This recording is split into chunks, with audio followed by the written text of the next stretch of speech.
Yeah.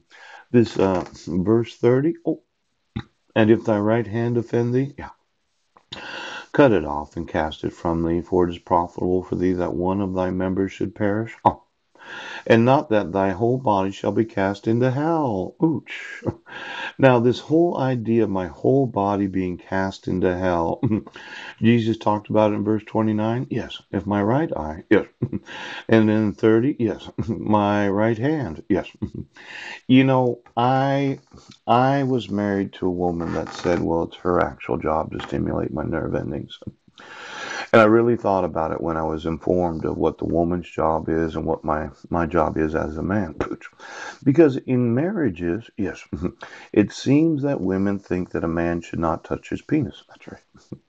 Now, if I suggested to her that she should stimulate her sexual nerve endings because of her want to have an orgasm, she would suggest that that's lustful, even sinful. Yes, it is. Now, I have found that women that do not stimulate themselves don't want the orgasm and they don't want to have the experience of being orgasmic. Yes, yes, yes. But I was telling you about the backside of a woman last night, about her standing in front of me without her clothes on, and so I could see the amount of the actual backside of the breast that I could see. Yes. Now, what if you didn't see? Pooh, you're the beyond the woman. My thought is that a woman that does not stimulate herself does not want the orgasm.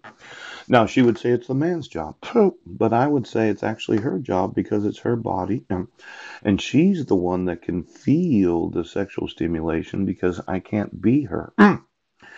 Now, let's say, okay, my right hand is offensive or it is not. Yes. If I was to look at the backside of a woman and ask her to stimulate herself without me seeing what she's doing with her hands, yes. But she didn't see me stimulate myself because she could not see behind her. Is it possible that each individual has the right to their own sexual nerve endings and they have a responsibility to stimulate their individual persons without the idea that a woman controls a man and a man controls a woman? Now, let's say you have a spouse and she has this old time religion where I'm the only one that touches your penis, you don't touch it yourself. But who has my right hand and who has my left hand? Oh, oh, oh. See, I noticed that when walking around, somebody needed to be the right hand so they can know when I came to find out. Yes. The only thing I would have came, yes, is my actual orgasm. I don't read. No. Now, let's say you're standing there. You got massaged. I, as a man, I really like massaging. Yes. And I like being massaged. And I ask you to stand in front of me that I can't see what you're doing. What do we not see? What did we not see? We did not see that men and women have been put in positions, yes, where they were told, you do not do this. Mm. Now it should be, Mr. Right Hand, that without any lubrication I could stimulate, but I could not or,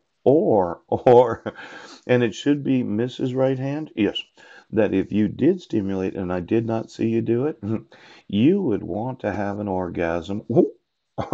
Now, I know it's difficult for a lot of those traditional marriages where they thought, yes, the man and the woman. Well, what did you believe? You believe that a woman that stimulates herself is a